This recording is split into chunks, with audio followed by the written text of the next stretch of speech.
Hey, Mike, how about instead of evaluating Mason Rudolph's work ethic and evaluating the evaluation of what Mitch Trubisky's going to do this Saturday night, how about you evaluate what you've done for the Pittsburgh Steelers since dropping Super Bowl 45?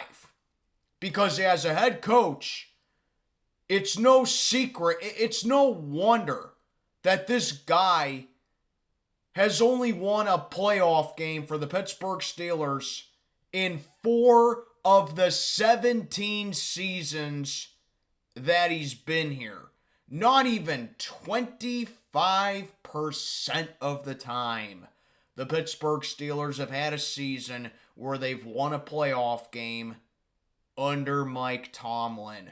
What is going on, everybody? I am Mac, back with another video. As always, do me a favor, like, comment, subscribe, follow on Instagram. Link is in the box below. This is my Week 15 preview for the Pittsburgh Steelers and the Indianapolis Colts at Lucas Oil Stadium this Saturday. I guess you can say Saturday night because it's pretty much going to be nighttime by the time the game kicks off, even though it's going to be 4:30 Eastern time. But I'll call it Saturday night.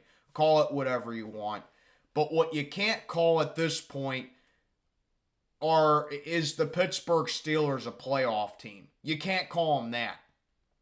Because even though going into this game, the Steelers, whoever wins this game, they get the tiebreaker over the other team, and they keep their spot in the playoff picture. And yes, technically speaking, the Steelers control their own destiny going into this game. But like I keep stressing the issue with, can you seriously sit back and tell me otherwise that this is good football that the Steelers have been playing? Because let me tell you, the fact that Mitch Trubisky is starting Saturday night against the Indianapolis Colts, when Mason Rudolph has had first team reps with practice, what's the point of even having him practice? It makes absolutely no sense. And that's a reflection of our clown head coach, the guy who doesn't know anything about football, and he just goes through the motions week by week because he coasts on the fact that he's never had a losing season and that 9 wins is his benchmark for greatness. So let me see if I got this right, okay? You're starting Mitch Trubisky against the Indianapolis Colts, who with their defense, by the way, is not great, but they certainly do have their shining moments, especially when it comes to not only pressure and causing sacks, because the Colts are top 5 in sacks this year with 42 sacks with all the rotations that they have on defense. But you're talking about a defense that in 18 consecutive games, they have forced at least 1 turnover. And you're starting Mitch Trubisky, who on last Thursday night should have thrown at least 5 interceptions against the New England Patriots. Because the situation's not appropriate for competition, as he says. Oh, really? The situation's not appropriate for competition.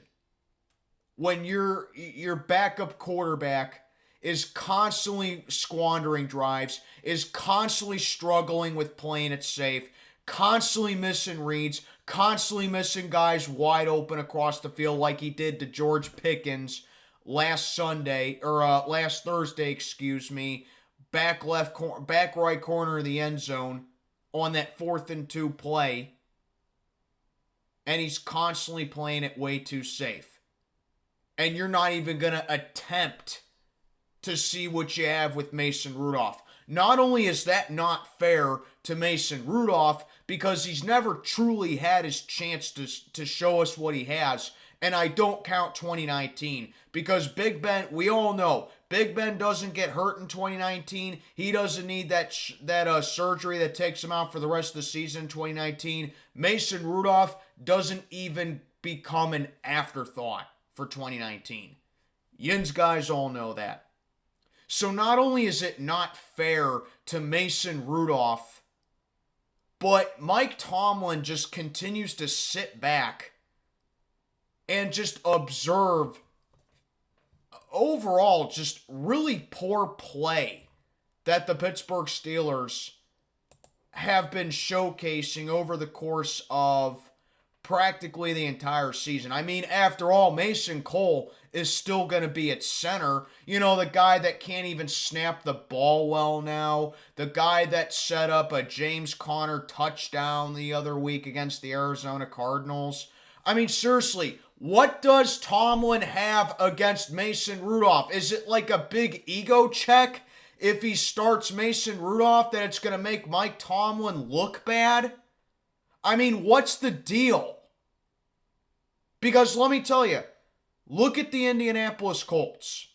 Shane Steichen, who has been a phenomenal first-year head coach for the Indianapolis Colts, it's no wonder that the Eagles had the offensive success that they had in Philly under this guy over the past couple of seasons. He was Philly's OC. They were having NFL bests with this guy, with the RPOs, the modern type of offense that they have. And look at Indy. They're 8th in points per game, 14th in yards per game. Little shaky on third downs as they're 24th in third downs. And very mid when it comes to the red zone. They're 18th in the red zone. And they're 21st in giveaways. So it's like, yeah, you know, they do have some things and strikes against them offensively, but overall the production is there. You look at Indianapolis, do they have any superstars on the team? No, they don't. But they have players who go out there and they mesh well with the type of offense that Shane Steichen has. Zach Moss has been a great substitute this year for Jonathan Taylor.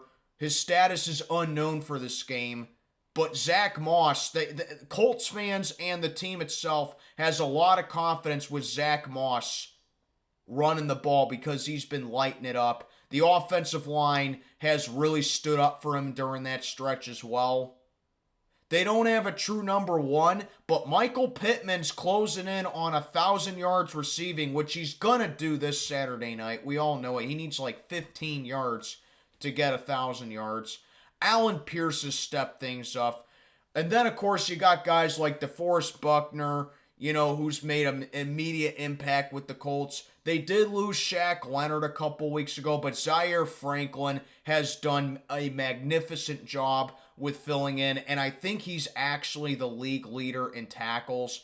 Julian Blackmon's been really good. Kenny Moore's been real good. Julius Brents has been good. So it's like, yeah, the Colts don't have superstars, but they have players who give it their all at week in and week out because of their head coach, Shane Steichen, who's a offensively knowledgeable coach who knows how to come in with a good game plan. And with the Seattle 3 cover 3 defense under Gus Bradley that the Indianapolis Colts run, they are giving it their all as well. Okay? Like I said, they're not great defensively. I mean, they're 29th in points per game, which is really bad.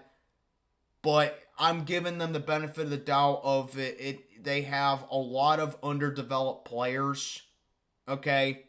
So obviously, if the Steelers are to have a breakout game as far as putting points up on the board, it's this week. I mean, I sat down here and said the exact same thing against the Arizona Cardinals because they were 31st in pass defense going into that game, and we all know how that turned out.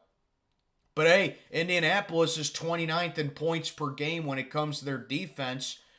Maybe we can have a good offensive game here. And I say maybe because the only way we can do that at this point is if Mason bleeping Rudolph gets his chance. But that ain't going to happen. They're 25th in yards per game. 15th in yards in they're 15th in yards per pass.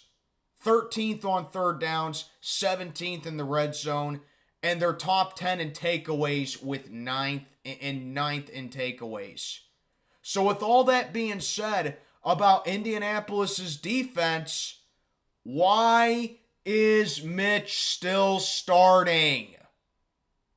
The guy is absolutely turnover prone. The guy always struggles with protecting the ball. And you're still starting him nonetheless. We don't live in our fears, though. You know, the standard is the standard. Yeah, your standard is 9 wins, Mike. And I'm sitting down here telling you right now, there is no way in fuck we're winning this game Saturday night. And if we do win, I still won't be happy about it for 2 reasons. Number 1, it's just going to mask all the glaring issues that the Pittsburgh Steelers have with themselves. And number 2, if we do win, it's going to be something incredibly stupid and undeserved, like the defense is going to bail out the offensive ineptitude again. You know, the Colts are going to have a self-inflicted wound. Someone's going to drop a crucial pass that should have sealed the game for the Colts like 20 minutes prior. You know, something stupid that's happened to us all season. Those are the only reasons that we're going to win. Okay? You still got Mitch going in for this game. And why are you still shying away from having Jaylen Warren being your RB1 going forward? The guy has been a league leader in rushing yards since November. The second half run game in general has been great. And this guy is still demoted to second stringer. I mean, the guy is a 22.6 points above replacement, for crying out loud. And Jaylen Warren, even if you absolutely have to have Mitch in this game, guess what? Jaylen Warren gives you less opportunities for Mitch Trubisky to throw picks. Because they know that when 30 gets the ball, he's going to have that explosion factor. He's going to have the chunk yards of runs. And he's going to be a big factor with the offense, if not the biggest factor. And you still shy away from it. And that's what it is with the Pittsburgh Steelers. People want to sit back and say that the Steeler way and the culture is the main reason that this franchise is what they are today, when really it is all just a layer and a cover-up for an outdated system. And I ain't sitting down here talking about how Terry Bradshaw's called out the franchise, how Rocky Blyer's done it, and how Ryan Clark does it seemingly every week. Those are just the poster child. Those are just the poster children for that. But when you now have Big Ben, Troy Polamalu, and Brett Kiesel calling out Mike Tomlin, beloved Pittsburgh Steelers by the fan base, Hall of Fame players, all-time greats who dominated at their respective position. That is showing you what Mike Tomlin has made this franchise that they are today. The Pittsburgh Steelers, they used to be a great, proud, intimidating, feared, prolific franchise that strived and craved for a Super Bowl every single year. And they have now become a punchline. They have become a punching bag. They have become a joke. They have become a laughingstock. And they have become a bullying victim. And the players don't do anything about it. Remember when TJ Houshmandzadeh wiped his cleats with the terrible towel back in 2005? Do you think that Bill Cowher tolerated that? How about when the Tennessee Titans beat us in 2008 and they celebrated, and Keith Bullock and Lendale White celebrated by stomping on a terrible towel? Well, this season alone, the Jaguars celebrated beating us in Pittsburgh yet again by waving a terrible towel. And then when the Cleveland Browns beat us a couple weeks ago, a Browns player, I don't remember who it was, pretended to wipe his ass with the terrible towel. And instead of getting fired up about that, and instead of, that lighting a spark for the Steelers, they just sat back and blamed officiating because that's Mike Tomlin's ego. He's a cocky son of a bitch. He's soft. He's stale.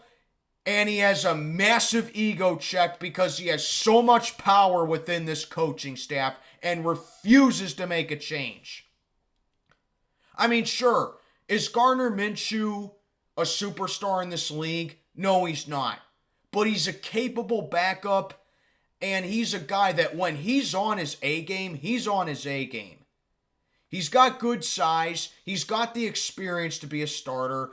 And overall, I think he has the intangibles and the decision-making for him to be a journeyman quarterback, at least until Anthony Richardson comes back. And I can only imagine if Anthony Richardson was healthy for this game for the Colts, what he would do to this overrated, overpaid defense. Yeah, I said it. Overrated and overpaid. Outside of TJ Watt, outside of Alex Highsmith, outside of Cam Hayward, and outside of Minka Fitzpatrick. It's too early to tell still with JPJ. I like the direction that he's headed, but the fact is it's still too early. Outside of them guys, this defense is so overrated. Constantly giving up big plays. Constantly getting gashed on the ground. Constantly can't lock down guys. And don't let that points per game fool you, okay? Back-to-back weeks, back-to-back games, the Steelers have allowed at least 21 points. And that's something that we've rode the coattails on over the last month. At least we're not allowing 21 points. At least we're limiting opponents off the board. Yeah, well, you gave up 24 to Arizona, and even though you shut out New England for an entire half, when you had basically the entire half to win last Thursday night's game, you still allow Bailey Zappi to throw 3 touchdowns on you in the first half. I'd say the only thing that Gardner Minshew has against him is that his accuracy is very inconsistent and that he just doesn't really have the best footwork in the league. If this defense can make Gardner Minshew beat you, I think you're in good shape, and you have an increased chance of winning this game. Because you do not want to have the Colts beat you the way that they're supposed to beat you, which is giving the ball to Zach Moss and or Jonathan Taylor for this game, should he be good to go. And that's the culture. That's what Mike Tomlin's going to look at. It's Gardner Minshew. He's a backup quarterback. We don't have to worry. Did you not see the production that Gardner Minshew's been putting up this year in place of Anthony Richardson? This Colts team has the same record as you, for crying out loud. And if you lose this game, guess what? The rest of the AFC North could possibly win again. I mean, for God's sake, we were the only team in the division to lose last week. That could very well be the case this week as well. The Ravens go to Jacksonville. That's a tough game. The Ravens have played very well on the road this year, by the way. The Browns play the Chicago Bears. And then right before our game, the Bengals play Saturday afternoon against Minnesota. It's very possible that for the second week in a row, the Ravens, Bengals, and Browns all win while the Steelers lose. I mean, do I even need to sit down here and give how the Steelers are supposed to win this game? Well, I may as well do it, but it's like banging a wall. It's like banging my head into a wall. You got to be able to contain the run, like I said. But we know this rush defense, how they refuse to use Keanu Benton properly, how they just continue to give up gash after gash on the ground. It ain't gonna be easy. You can't turn the damn ball over, but that's with Mitch Trubisky, and he always turns the ball over. And speaking of running the ball, it's gonna come down to who runs the ball better. And the Steelers have every opportunity to beat Indy at their own game if Mike Tomlin would just make Jaylen Warren RB1. But it's going to keep being Najee Harris. And what are you guys going to say if Najee Harris doesn't have that 1,000-yard season on the ground like he's had the past couple of seasons? What are you going to say about that? Do you think he's going to crack 1K? I don't think so. Jaylen Warren needs to have the bulk of the ground. And just throw the ball to George Pickens, for crying out loud. Okay? He had every right to be pissed off about last Thursday night's game because he was missed. Mitch Trubisky, I don't know how the hell he missed him wide open back right corner in the end zone. But here's the thing about Pickens. When he's one-on-one with no safety, you gotta throw it deep to him. Because he can get on those hot routes, he can cause separation, and even when he's in a situation where it's a 50-50 ball, with his size alone and his intangibles and his physicality, guess what? 50-50 for him becomes more of 80-20. And it's proven, he's proved that repeatedly over the course of 2 seasons. Do I need to bring up that one-handed catch that he had against the Cleveland Browns in early of 2022? So why are you not using him? Why do you continue to shy away from your best wide receiver on the team? What is the point of having Mason Rudolph have first-team reps when he's just not going to get his chance and you're still going to throw Mitch Trubisky in there? Why does Jaylen Warren still get called up if he's not going to be your RB1? All these things that are going on with the Pittsburgh Steelers, it is because of Mike Tomlin living in his fears, coasting on the bare minimum. He don't have that intimidation factor like Bill Cowher did and like Chuck Noll did. Let me ask you guys a question, okay? I want you to answer this in the comments below, okay? Other than TJ Watt, other than Alex Highsmith, other than Minkah Fitzpatrick, other than Cam Hayward, do you guys seriously see anybody on this team that plays Cowher-style football? And what I mean by that is, do you see any other player, aside from those guys that I listed off, that has any inkling of intimidation to them? I certainly don't. You want to know why? Because Mike Tomlin's soft. And a team, as I keep saying over and over and over again, a team in any sport always takes on the character of their head coach or their manager. The Pittsburgh Pirates, they're a bunch of losers and they're clueless on the field. Why? Derek Shelton's a clueless manager who don't know the game of baseball. The Penguins, in hockey, they're underachievers. Why? Because Mike Sullivan's underachieved the past couple of seasons for the Pens ever since 2018. The Pittsburgh Steelers, soft, weak, feeble, afraid, conservative, softer than a wet loaf of bread, softer than cotton, because that's what Mike Tomlin is. Weak, timid, bullied. And it's not like the Steelers are getting bullied by good teams, which they have this year several times. They're now getting bullied by teams that have 2 wins on the season and teams that are just looking to end the season. You should be absolutely embarrassed to call yourselves Pittsburgh Steelers. You really should. There are very few players on this team that deserve to don this logo. Very few of them. Okay? Because playing for the Pittsburgh Steelers, it's not a privilege, it's an honor. It's an honor that Mike Tomlin has killed because he refuses to make changes. He refuses to be aggressive. And that's why, for the rest of the season, I am not taking this team seriously at all, and neither should Jins, guys. Neither should anybody. I sit down here and I always say the Steelers would probably never lose to a college football team.